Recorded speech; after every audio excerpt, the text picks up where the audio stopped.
Top 10 must-visit places in London. London is one of the most visited cities in the world. London Heathrow is the main airport with numerous daily flights into and out of the city, making it one of the busiest in the world. There are many sights to see and things to do in London when you travel.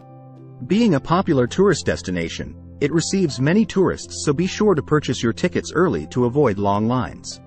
London has luxurious hotels with scenic views of the famous sights in the city.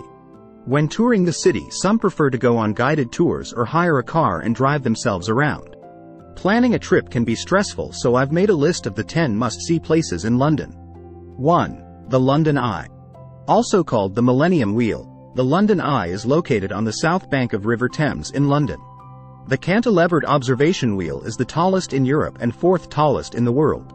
In 2013, a passenger capsule was turned to a royal capsule to commemorate the 60th anniversary of the Queen's coronation. The wheel lights up in different colors throughout the year, celebrating different occasions. From the London Eye you can see many of the city's landmarks. They include Tower of London and the Tower Bridge, Big Ben, Buckingham Palace, St. Paul's Cathedral, and many more. It takes about 30 minutes to make a rotation, so be sure to purchase your ticket online to avoid long lines. 2. Big Ben. The Great Bell of the striking clock is Big Ben, not the whole tower structure as most people think. Standing at the Palace of Westminster, the 96-meter tower has 334 steps to the belfry. Using Victorian mechanisms, it keeps locals punctual as its time is accurate and precise. It has a few light bulbs on each face for visibility. Each hour the clock chimes and smaller bells are heard every 15 minutes. Unfortunately, Big Ben is temporarily closed for maintenance, so no tours are taking place but are set to resume soon. However, people are still allowed to visit the Palace of Westminster. 3. Buckingham Palace. Buckingham Palace is the dwelling place of the Queen and where royal and national events take place. It's surrounded by Green Park and St. James Park and sits in the heart of London. The palace covers 39 acres and has a shocking 775 rooms. The gorgeous staterooms are open to the public when the Queen is not in the residence. Changing of the Guard, a ceremony where new soldiers come replace those currently protecting the palace, is a famous sight. The changing of the guard takes place on certain days starting at 10:45 a.m. The literal handover happens at 11 a.m. and is accompanied by music. While at the palace, be sure to check out the Queen's Gallery, which has about 450 works. Just behind the Buckingham Palace is the Clarence House, which is the residence of the Prince of Wales. The Household Cavalry Museum, Guards Museum, and the Victoria Monument can also be found here. 4. Palace of Westminster. A tour of the Palace of Westminster will give you an insight into British politics and learn how Big Ben and the Parliament were constructed.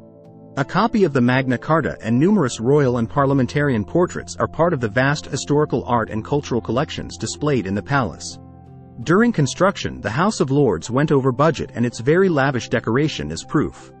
In the middle of the house lies a 24-karat gold throne that has a few angels, a gilt crown, heraldic shields and knights, and is upholstered in scarlet velvet. The Westminster Hall, going back to 1097, is the oldest hall of the Houses of Parliament. The central lobby is where members of Parliament meet each other. Inside the Palace of Westminster there is a pub, hair salon, gym, and post office. 5. Madame Tussauds. Madame Tussauds is a famous wax museum named after Marie Tussauds, a wax sculptor who founded it in 1835. On display at the museum are wax figures of famous sports stars, public and historical figures, politicians, and the royal family. In the museum's history exhibit, you can find sculptures by Marie Tussauds that survived. There is also a wax figure of Madame Tussauds that she did of herself a few years before she died. Incredible Hulk is the largest, while Tinker Bell is the smallest figure made by Madame Tussauds.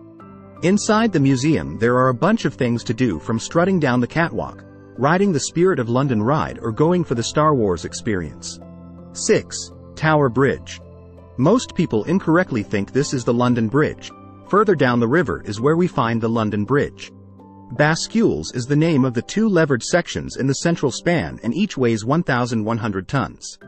There is a huge cavern underneath the bridge to counterbalance the bascules. It was officially opened by the Prince of Wales more than 120 years ago.